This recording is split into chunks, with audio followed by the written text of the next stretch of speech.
എല്ലാവർക്കും സ്വാഗതം. ഈ റിവ്യൂ ഇഷ്ടപ്പെടുവാണെങ്കിൽ ഒന്ന് ലൈക്ക് ചെയ്തും സബ്സ്ക്രൈബ് ചെയ്തും സപ്പോർട്ട് ചെയ്യണേ. അപ്പോൾ നയനെ പൂജാമുറിയിൽ നിന്ന് ഇറങ്ങി വരുമ്പോൾ രേവതി പറയും, ഭക്തിമാർഗത്തിലൂടെയാണ് ഇപ്പോൾ എല്ലാവരും കയ്യിലെടുക്കുന്നത് അല്ലേ എന്ന് ചോദിക്കും. അന്നേരം ദേവേനെ പറയുന്നുണ്ട്, പിന്നല്ലാണ്ട് അവൾ ഇങ്ങനെ ഓരോന്ന് കാണിച്ചാണ് ഇവിടെയുള്ള ആണുങ്ങളെയും ദൈവത്തെയും എല്ലാം കയ്യിലെടുത്ത് വെച്ചേക്കുന്നത്. പക്ഷേ എൻ്റെ അടുത്ത് മാത്രം അത് നടന്നില്ല, അവളുടെ അഭ്യാസങ്ങളൊന്നും എന്ന് ദേവേനെ പറയുമ്പം നയന പറയുന്നുണ്ട്, അമ്മയ്ക്കിപ്പോൾ വയ്യാതിരിക്കുമല്ലേ, അതുകൊണ്ട് വഴക്കുണ്ടാക്കാൻ എനിക്ക് ഒട്ടും താല്പര്യമില്ല എന്ന് പറഞ്ഞിട്ട് നയനെ അങ്ങോട്ട് പോവും. പോയി കഴിയുമ്പോഴേക്കും അനാമിക പറയുന്നുണ്ട്, ഓ അവളുടെ ചില സമയത്തെ തേൻ പുരട്ടിയുള്ള സംസാരം കേൾക്കുന്നതേ എനിക്ക് കലി വരും എന്ന് പറയും. അന്നേരം ദേവേനി പറയുന്നുണ്ട്, മോൾ ഇതൊന്നും കണ്ട് വിഷമിക്കേണ്ട, പിന്നെ ഞാനൊരു കാര്യം പറഞ്ഞു തന്നേക്കാം, ഇവിടുത്തെ മുത്തശ്ശനെയും മുത്തശ്ശിയും എങ്ങനെയെങ്കിലും കയ്യിലെടുക്കാൻ നോക്കിക്കോ. അവരുടെ സ്നേഹവും ഇഷ്ടമൊക്കെ പിടിച്ചു പറ്റിക്കഴിഞ്ഞാൽ യാതൊരു ടെൻഷനും ഇല്ലാതെ മോൾക്ക് ഇവിടെ കഴിയാം. അതുകൊണ്ടാണ് ഞാൻ പറഞ്ഞത്. പിന്നെ ഇവിടെ മുത്തശ്ശനും മുത്തശ്ശിയും കഴിഞ്ഞു കഴിഞ്ഞാൽ തലയെടുപ്പുള്ളത് എനിക്ക് തന്നെയാണ്, ജയേട്ടനേക്കാളും. അതുകൊണ്ട് മോളുടെ കൂടെ എന്നും ഞാൻ കാണും എന്ന് പറയും. അതെങ്കിലും ഭയങ്കര സന്തോഷമാവട്ടോ അനാമികയ്ക്ക്. അന്നേരം രേവതിയുടെ വക ഡയലോഗ്. രേവതി പറയുകയാണ്, മോളെ വല്യമ്മ പറഞ്ഞത് കേട്ടോ, മുത്തശ്ശനും മുത്തശ്ശിയൊക്കെ നന്നായിട്ട് നോക്കണമെന്ന്. അവരുടെ കാര്യങ്ങളൊക്കെ മോള് നോക്കണം. ബാക്കിയുള്ളവരൊക്കെ സ്വത്തിനും പണത്തിനും ഒക്കെ വേണ്ടിയാണ് ഈ സൂപ്പിക്കലൊക്കെ ചെയ്യുന്നത്. പക്ഷെ മോൾ അങ്ങനെ ആയിരിക്കരുത്, നമുക്കതൊന്നും വേണ്ട, ഇവരുടെ എല്ലാവരുടെയും സ്നേഹം മതി എന്നൊക്കെ പറയും. അന്തേക്കും ദേവേനി, അതൊന്നും ഓർത്ത് മോള് വിഷമിക്കണ്ട, ഇവിടെ ആരും മോളുടെ കൂടെ നിന്നില്ലെങ്കിലും ഞാൻ മോളുടെ കൂടെ ഉണ്ടാകും. ഏതായാലും ശബരിമലയ്ക്ക് പോകുന്ന ആണുങ്ങളെല്ലാം അങ്ങടെ തിരിച്ചു വരുമല്ലോ, വന്നു കഴിയുമ്പം എങ്ങനെയെങ്കിലും ആദർശം നയനെയും എന്നേക്കും അകലാനുള്ള എന്തെങ്കിലും സംഭവിക്കണം, അതാണ് എൻ്റെ ആഗ്രഹം, അതിനുവേണ്ടിയാണ് ഞാൻ പ്രാർത്ഥിക്കുന്നത് എന്ന് പറയുമ്പോൾ അതിലേറെ സന്തോഷമാകുവാണ് അനാമികയ്ക്ക്. പിന്നെ കാണിക്കുന്നത് നന്ദാവനമാണ്. അവിടെ ക്രിസ്മസും ന്യൂ ഇയറും ഒക്കെ പ്രമാണിച്ച് കുറേ പ്രതിമകൾ ഉണ്ടാക്കാനുള്ള ഓർഡറൊക്കെ കിട്ടി. അതിൻ്റെ സന്തോഷത്തിലാണ് ഗോവിന്ദൻ. അന്നേരം ഗോവിന്ദൻ പറയുന്നുണ്ട്, ഇടയ്ക്ക് നയനെ വിളിച്ചപ്പം സഹായിക്കാൻ വരാമെന്ന് പറഞ്ഞു എന്ന്. അന്നേരം നന്ദു പറയും, അതിൻ്റെ ആവശ്യമില്ല അച്ഛാ, ചേച്ചിയുടെ അത്രയും കഴിവില്ലെങ്കിലും അച്ഛൻ കാര്യങ്ങളൊക്കെ പറഞ്ഞു തന്നാൽ മതി, നമുക്കൊന്ന് നന്നായിട്ടൊന്ന് അറിഞ്ഞിരുന്നു കഴിഞ്ഞാൽ അതൊക്കെ പെട്ടെന്ന് തീർക്കാവുന്നതേ ഉള്ളൂ എന്ന് പറയും. ഇവരിങ്ങനെ സംസാരിച്ചുകൊണ്ട് നിൽക്കുന്നതേക്കുമാണ് അങ്ങോട്ടേക്ക് നവ്യയും അഭിയും കൂടെ വരുന്നത്. ഇതുവരെ രണ്ടുപേരും ഒരുമിച്ച് അങ്ങോട്ട് വന്നിട്ടൊന്നുമില്ലല്ലോ, അതുകൊണ്ട് തന്നെ അവരെ കാണുമ്പോഴേക്കും ആകെ ടെൻഷനാകും കനകയ്ക്ക്. ഈശ്വര, അവിടെ എന്തെങ്കിലും പ്രശ്നം ഉണ്ടാക്കിയിട്ടാണോ വന്നത് എന്നിങ്ങനെ പേടിച്ച് പറയുമ്പോഴേക്കും നന്ദു പറയുന്നുണ്ട്, ഏയ് അവരുടെ മുഖം കണ്ടിട്ട് അങ്ങനെയൊന്നും തോന്നുന്നില്ല അമ്മയെന്ന്. അന്നേരം സന്തോഷത്തോടെ അവർ ഓടി അകത്തോട്ട് കയറി വരുന്നതേ നവ്യയ്ക്ക് ഭയങ്കര സന്തോഷമാണേ. നവ്യ അമ്മേ എന്ന് പറയുമ്പോൾ ഞാൻ കെട്ടിപ്പിടിക്കുക. എന്തെങ്കിലും, എന്താ മോളെ നിങ്ങൾ രണ്ടുപേരോട് ഒരുമിച്ച്, എന്താ പ്രശ്നം എന്തെങ്കിലും ഉണ്ടോ ചോദിക്കുമ്പോൾ ഒരു പ്രശ്നവുമില്ല, ഇവൻ ആദ്യമായിട്ട് എന്നോട് പറഞ്ഞു നിൻ്റെ വീട്ടിൽ നമുക്ക് ഒരുമിച്ച് പോകാം എന്ന്, ആദ്യത്തെ സംഭവമാണ് എന്നൊക്കെ പറയും. എന്നിട്ട് കുറച്ച് ഡ്രസ്സൊക്കെ അവർക്ക് വാങ്ങിച്ചിട്ടുണ്ടായിരുന്നു, അതൊക്കെ കയ്യിലോട്ട് കൊടുക്കും. എന്നിട്ട് നവ്യ പറയുന്നുണ്ട്, നിങ്ങളെ ഒന്ന് കണ്ടിട്ട് പെട്ടെന്ന് പോകാൻ വേണ്ടി വന്നതൊന്നുമല്ല, ഉച്ചയൂണെല്ലാം കഴിഞ്ഞേ പോവുള്ളൂ എന്ന് പറയും. അദ്ദേഹം കനക, എന്ത് പരിപാടിയാണ് നീ കാണിച്ചത്, നേരത്തെ വിളിച്ച് പറയാൻ മേലായിരുന്നു, ഞാൻ എന്തെങ്കിലുമൊക്കെ ഒന്ന് ഒരുക്കി വെക്കുകയില്ലായിരുന്നു എന്ന് ചോദിക്കും. അന്നേരം നവ്യ പറയുന്നുണ്ട്, അമ്മേ ഇവനെ മൊത്തത്തിൽ അങ്ങ് വിശ്വസിക്കാനായിട്ടൊന്നുമില്ല, അതുകൊണ്ട് ഇനിയിപ്പോൾ രാവിലെ എഴുന്നേൽക്കുമ്പോൾ പോകുന്നില്ല എന്ന് പറഞ്ഞാൽ നിങ്ങൾക്കൊരു സങ്കടമാകില്ലേ, അതുകൊണ്ടാണ് ഞാൻ വിളിച്ച് പറയാണ്ടിരുന്നത് എന്ന് പറയും. ഏതായാലും എല്ലാവർക്കും ഭയങ്കര സന്തോഷമാണ്. കനക പറയുന്നുണ്ട്, മോനെ ഒരുപാട് സന്തോഷമായി, ഒരുപാട് കാലമായിട്ട് ആഗ്രഹിക്കുന്നതാണ് നിങ്ങൾ രണ്ടുപേരോട് ഒരുമിച്ച് ഇങ്ങോട്ടൊക്കെ ഒന്ന് വരണം എന്നത്.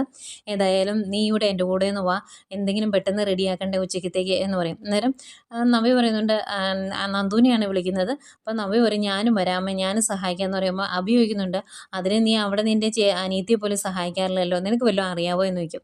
അതിന് അത്യാവശ്യമൊക്കെ ഞാൻ പഠിച്ചു വരുന്നുണ്ട്, എനിക്ക് കുറച്ച് ചെറിയ കാര്യങ്ങളൊക്കെ അറിയാം, പച്ചക്കറി അരിയാനൊക്കെ സഹായിക്കാമല്ലോ എന്ന് പറഞ്ഞ് നവ്യങ്ങളുടെ കൂടെ അങ്ങോട്ട് പോവുകയാണ്.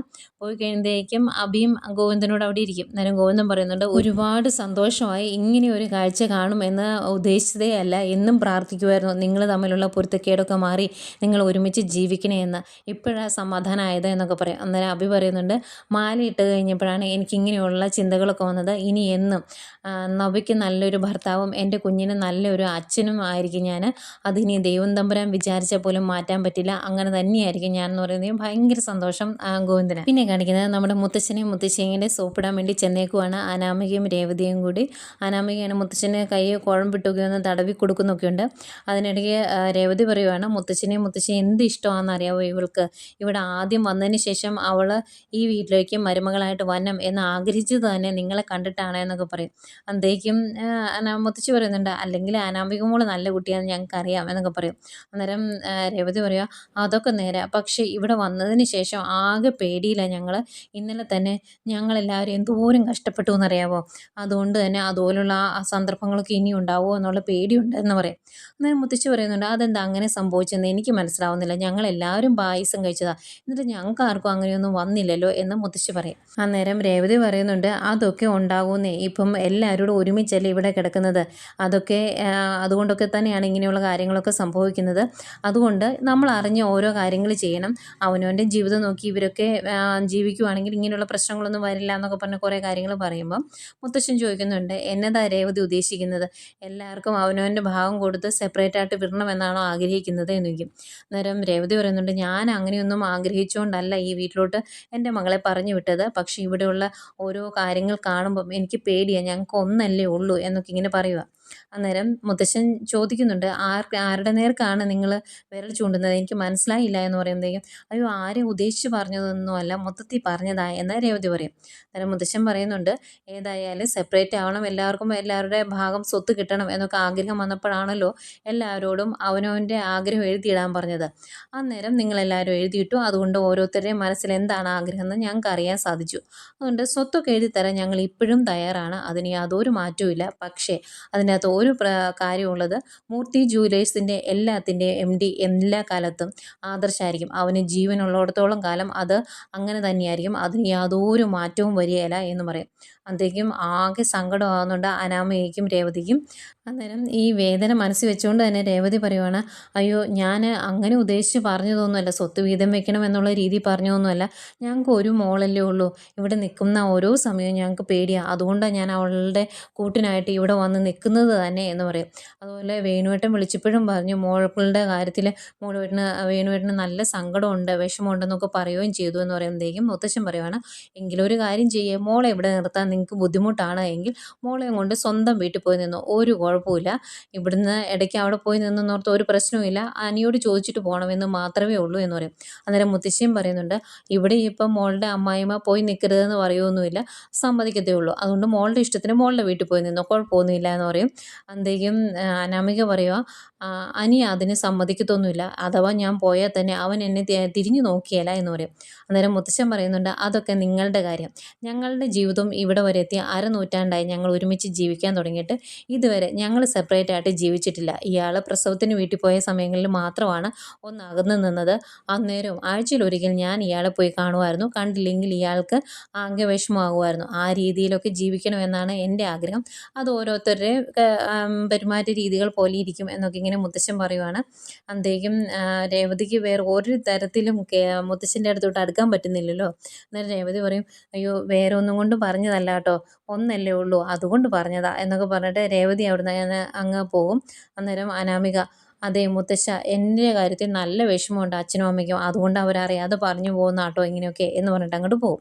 പോയി കഴിയുമ്പോഴേക്കും മുത്തശ്ശൻ ഇങ്ങനെ മുത്തശ്ശിയോട് ചോദിക്കുവാണ്, ഈ കുട്ടിയുടെ സ്വഭാവത്തിൽ എന്തെങ്കിലും പ്രശ്നം തനിക്ക് തോന്നുന്നുണ്ടോ എന്ന് ചോദിക്കും. അന്നേരം അങ്ങനെയൊന്നുമില്ല, ഒരു കൊച്ചല്ലേ ഉള്ളൂ, അതുകൊണ്ട് ലാളിച്ച് വളർത്തിയോണ്ടായിരിക്കും എന്ന് പറയും. അന്നേരം മുത്തശ്ശൻ പറയുന്നുണ്ട്, ലാളിച്ച് വളർത്തി അതിൻ്റെ സ്വഭാവം അങ്ങ് നശിപ്പിച്ചതായിട്ടാണ് എനിക്ക് തോന്നുന്നത്. ഇവിടെ നമുക്ക് വിശ്വസിക്കാൻ പറ്റുന്ന ഒരേ ഒരു മരുമകളേ ഉള്ളൂ, അത് നയനയാണ്. പിന്നെ നവ്യയുടെയും സ്വഭാവം ഇപ്പം മാറിയിട്ടുണ്ട്, പക്ഷേ ഈ പോയ രണ്ടെണ്ണം നമ്മുടെ കുടുംബം പിളർത്താൻ വേണ്ടി വന്നതാണെന്ന് എനിക്ക് തോന്നുന്നത്. ഇത് രാജാവ് കൈമാറി തന്ന മണ്ണാണ്, അതുകൊണ്ടാണ് ആനന്ദപുരി എന്ന് പേര് വന്നത്.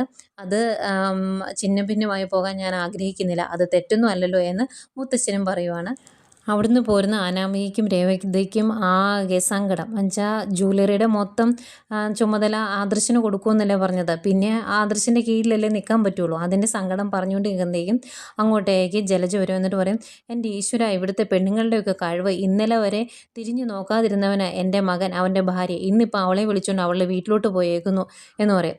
അന്നേരം അനാമിക പറയുന്നുണ്ട്, അവർ നേരത്തെ പുറത്ത് പോകുന്നത് കണ്ടു, പക്ഷേ അവളുടെ വീട്ടിലോട്ടാണ് പോയതെന്ന് മനസ്സിലായില്ല എന്ന് പറയും. അന്നേരം ജലജ പറയുന്നുണ്ട് ഇതാണ് ഇവളുമാരുടെ കഴിവ്, നല്ല സാമർത്ഥ്യക്കാരികളാണ്, ആണുങ്ങളെ എങ്ങനെയും വശത്താക്കും എന്ന് പറയും.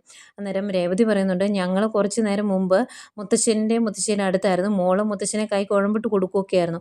അന്നേരം സീരിയസ് ആയിട്ടുള്ളൊരു കാര്യം പറഞ്ഞു അദ്ദേഹം, സ്വത്ത് വീതം വെച്ചാലും മൂർത്തി ജ്വല്ലറീസിൻ്റെ എല്ലാം MD ആദർശ് തന്നെയായിരിക്കും എന്നാണ് പറഞ്ഞത്, അതിനൊരു മാറ്റവും കാണില്ല എന്ന് പറഞ്ഞു എന്ന് പറയും. അന്നേരം ജലജ പറയും അതിന് വലിയ അത്ഭുതമൊന്നുമില്ല, മിക്കവാറും സ്വത്തിൻ്റെ ഭൂരിഭാഗവും അവർക്ക് തന്നെ കൊടുക്കുകയുള്ളൂ. ഇപ്പം തന്നെ ഏട്ടത്തി ഇടഞ്ഞു നിൽക്കുന്നുണ്ടെങ്കിലും മകൻ കഴിഞ്ഞേ ഉള്ളൂ അവർക്ക് ബാക്കിയെല്ലാം. അതുകൊണ്ട് ഏത് നിമിഷവും അവർ സ്നേഹത്തിലാകാനും ചാൻസ് ഉണ്ട്. അതിന് ആദർശം നന്നായിട്ട് ശ്രമിക്കുകയും ചെയ്യും. അതിന് അവർ തമ്മിൽ ആദർശം നയനയും തമ്മിൽ തെറ്റുവാണെങ്കിൽ എന്തെങ്കിലും ഒരു മാർഗ്ഗമുള്ളൂ എന്നിങ്ങനെ പറയും. എന്നിട്ട് കുറച്ചുകൂടെ പതപ്പിച്ച് അനാമികയോട് പറയുവാണ് ഞാനോ ഇവിടെ ഒരു പുറമ്പോക്കാ, മോളുടെ ജീവിതവും അങ്ങനെ ആകാതിരിക്കാൻ മോള് ശ്രദ്ധിച്ചോണം എന്ന് പറഞ്ഞിട്ട് അങ്ങ് പോവാണ്. അന്തേക്കും ആകെ ടെൻഷനും ദേഷ്യവും ഒക്കെ ആവുന്നുണ്ട് അനാമികയ്ക്ക്. അന്നേരം ജലജങ്ങ് പോയി കഴിയുമ്പോൾ രേവതി പറയുന്നുണ്ട് കേട്ടോ, അതുങ്ങളെ തമ്മിലാണ് തെറ്റിക്കേണ്ടത്, അങ്ങനെ അവർ സമാനത്തോടെ ജീവിക്കരുതെന്ന് പറയുമ്പം അനാമിക പറയുന്നുണ്ട് ഏതായാലും ഇവിടെ ഒരുത്തിയുടെ വയറ്റിലെ കുഞ്ഞുണ്ടല്ലോ അതങ്ങ് പോകട്ടെ, അത് കഴിഞ്ഞ് ബാക്കി നമുക്ക് നോക്കാം, ഏതായാലും ഒരുമിച്ച് സമാധാനത്തോടെ അതുങ്ങളെ ജീവിക്കാൻ സമ്മതിക്കരുതെന്ന് പറയും. അന്നേരം രേവതി പറയുന്നുണ്ട് ഇതിപ്പം നീ നല്ല സ്നേഹത്തോടെയൊന്നുമല്ല അനിയുടെ കൂടെ ജീവിക്കുന്നത്, അവർ നല്ല കാര്യമായിട്ട് സ്നേഹത്തിൽ ജീവിക്കുമ്പം പുറത്തു പോകുന്നത് ചിലപ്പോൾ നീ ആയിരിക്കും എന്ന് പറയും. അന്നേരം അനാമിക പറയുന്നുണ്ട് അങ്ങനെയൊന്നും ഞാൻ പുറത്തു പോകില്ലമ്മേ, അങ്ങനെ പോകുന്നുണ്ടെങ്കിൽ തന്നെ നമുക്ക് ജീവിക്കാനുള്ള സ്വത്ത് കൊണ്ടായിരിക്കും പുറത്തു പോകുന്നത്, എന്നെയൊക്കെ കഴിവ് എൻ്റെ അച്ഛനും അമ്മയ്ക്കും ഉണ്ടല്ലോ, അതുകൊണ്ട് നമുക്ക് ആ കാര്യത്തിൽ പേടിക്കേണ്ട കാര്യമില്ലല്ലോ എന്നും പറയുന്നു. പിന്നെ കാണിക്കുന്ന നന്ദാവനം ആട്ടോ, എല്ലാവരോടും ഒരുമിച്ചിരുന്ന് ഭക്ഷണമൊക്കെ കഴിക്കുന്നു. അന്നേരം അഭിയോഗിക്കുന്നുണ്ട് ഇത്രയും പെട്ടെന്ന് സദ്യ റെഡിയാക്കിയോന്ന്. അന്നേരം കനക പറയും മോള് നേരത്തെ വിളിച്ച് പറഞ്ഞൊന്നുമില്ലല്ലോ അതുകൊണ്ടാണ്, പിന്നെ ഈ നൊയമ്പെല്ലാം കഴിഞ്ഞതിന് ശേഷം നിങ്ങൾ രണ്ടുപേരോട് ഒരുമിച്ച് വന്നാൽ അന്നേരം നോൺ വെജും ഒക്കെ ഉണ്ടാക്കി തരാൻ പറ്റുമല്ലോ എന്നിങ്ങനെ കനക പറയുക. എന്തെങ്കിലും നവ്യ പറയുന്നുണ്ട് അതൊക്കെ നടക്കും അമ്മേ, പിന്നെ ഞങ്ങളിത് കഴിഞ്ഞൊരു സിനിമയ്ക്കൊക്കെ പോകുന്നുണ്ട്, നീ വന്നുണ്ടോടി എന്ന് ചോദിക്കും നന്ദുവിനോട്. അയ്യോ ഞാൻ വന്നില്ല, നിങ്ങൾ രണ്ടുപേരോട് പോയാൽ മതി എന്ന് പറയും. അന്തേക്കും അഭി ഏതായാലും ഇതെല്ലാം കഴിഞ്ഞ് നമുക്ക് എല്ലാവർക്കും കൂടെ ഒരുമിച്ച് ഒരു ട്രിപ്പ് പോകണം, ഏതായാലും നയനയുടെയും ആദർശേട്ടൻ്റെയും യാത്രയൊന്നും നടന്നില്ലല്ലോ, അവർ പോകുന്ന കൂടി കൂടത്തിൽ നമുക്ക് ഒരുമിച്ച് പോകണം എന്ന് പറയും. അന്നേരം ഗോവിന്ദൻ പറയുന്നുണ്ട് മോക്കങ്ങനെ ദൂരയാത്രയൊന്നും പറ്റില്ലല്ലോ മോനെ എന്ന് പറയും. അന്നേരം നവ്യ പറയുക ദൂരയാത്ര പറ്റിയില്ല എങ്കിലും അങ്ങനെ ഒരു സന്ദർഭം കിട്ടിയിട്ടുണ്ട് ഞാൻ യാത്രയ്ക്ക് പോകുമെന്ന് പറയും. അന്നേരം കനക അതൊന്നും വേണ്ട, കുഞ്ഞിൻ്റെ കാര്യം കുഴപ്പമില്ല പൊയ്ക്കോ എന്ന് ഡോക്ടർ പറഞ്ഞാൽ മാത്രം പോയാൽ മതി, ഏതായാലും നിങ്ങൾ ഇതുപോലെ സന്തോഷത്തോടെ വന്നത് തന്നെ ഞങ്ങൾക്ക് എന്ത് സമാധാനമായി എന്നറിയാവോ എന്നൊക്കെ പറഞ്ഞ് അവർ നല്ല ഹാപ്പി ആയിട്ടിരിക്കുന്നു. അന്നേരം അഭി മനസ്സിലോർക്കുവാണ് എല്ലാവരും അങ്ങ് സന്തോഷിച്ച് മനസ്സ് നിറഞ്ഞിരിക്കുക, നാളെ ഈ സമയത്ത് നിങ്ങൾ കരയും നോക്കിക്കോ എന്നിങ്ങനെ മനസ്സിലോർക്കുന്നുണ്ട് അഭി. പിന്നീട് ആദർശിനെ നയനയാണ് കാണിക്കുന്നത്. ആദർശിന് ഫുഡ് കൊടുക്കാൻ വേണ്ടി ഫുഡൊക്കെ ആയിട്ട് ഓഫീസിലോട്ട് ചെന്നതാണ് നയന കാണുന്നത്. ആദർശ് പറയുന്നുണ്ട് ഏതായാലും നീ വിളമ്പിക്കോ, എനിക്ക് നല്ല വിശപ്പുണ്ട്, കറക്റ്റ് ടൈമിൽ തന്നെ ഭക്ഷണം കഴിച്ചേക്കാം എന്ന് പറഞ്ഞിട്ട് പോയി കൈയൊക്കെ കഴുകിയിട്ട് വന്നിരിക്കും. അങ്ങനെ ഭക്ഷണം കഴിച്ച് ഒന്ന് നോക്കിയിട്ട് പറയുന്നുണ്ട് ഏതായാലും നല്ല സൂപ്പർ സാധനമാണ്, ഈ കാര്യത്തിൽ തനിക്ക് നല്ല തഴക്കവും പഴക്കവും ഒക്കെ ഉള്ളതുകൊണ്ട് അവിടെ തെറ്റില്ല എന്ന് എനിക്കറിയാം എന്ന് പറയും. എന്നിട്ട് ആദർശ് അതിൻ്റെ കൂടെ നയനോട് പറയുവാണ് നീ അമ്മയെ കൂടി ഒന്ന് നോക്കിക്കോണം എന്ന്. അന്നേരം നയന പറയുന്നുണ്ട് ഞാൻ നോക്കാൻ ചെന്നാൽ അമ്മ സമ്മതിക്കത്തില്ല, ഞാൻ രാവിലെ ഒരു ജ്യൂസ് ഉണ്ടാക്കി കൊടുത്തു അത് അമ്മ കഴിച്ചില്ല, ഞാൻ പിന്നെ എന്താ വേണ്ടതെന്ന് ചോദിച്ചപ്പം ഞാൻ അടുത്തോട്ട് ചെല്ലാതിരുന്നാൽ അത്ര തന്നെ സമാധാനം എന്നാണ് പറഞ്ഞത് എന്ന് പറയുമ്പോൾ ആദർശ് പറയും അമ്മ അങ്ങനെയൊക്കെ പറയും എങ്കിലും താനൊന്ന് ശ്രദ്ധിച്ചേക്കണം എന്ന് പറയും. എന്നിട്ട് പറയുന്നുണ്ട് ഏതായാലും നമ്മുടെ യാത്ര നടന്നില്ല, 41 ദിവസത്തെ വ്രതം എടുത്ത് ഞങ്ങളെല്ലാവരും ശബരിമലയ്ക്ക് പോകുന്നത് ഒറ്റ ആഗ്രഹത്തോടു കൂടിയാണ്, നിങ്ങൾ അമ്മായിമ്മയും മരുമോളും സ്നേഹത്തോടെ കഴിയണം എന്നുള്ള ഒരാവശ്യമായിട്ട്, അതുപോലെ മുത്തശ്ശൻ്റെ അസുഖവും മാറണം, പിന്നെ ഒരാഗ്രഹം കൂടി ഉണ്ട് എന്ന് പറയുമ്പം നയന ചോദിക്കും അത് ഏതാഗ്രഹമാണ് എന്ന് പറയുമ്പോൾ മുത്തശ്ശിയുടെ ഏറ്റവും വലിയ ആഗ്രഹം എന്ന് പറയും. അത് ഏതാഗ്രഹമാണ് എന്നിങ്ങനെ ചോദിക്കും കേട്ടോ നയന, ഒന്നും അറിയത്തില്ല പാവത്തിന്. അന്നേരം ആദർശ് പറയുന്നുണ്ട് അതേ നമ്മുടെ മുത്തശ്ശിക്ക് ഒരു ആഗ്രഹം ഉണ്ടല്ലോ നമ്മുടെ ഒരു കുഞ്ഞിനെ കാണണമെന്ന്, ആ ആഗ്രഹത്തിൻ്റെ കാര്യമാണ് ഞാൻ പറഞ്ഞത് എന്ന് പറയുമ്പോൾ ഒരു നാണത്തോടെ നോക്കുവാണ് നയന.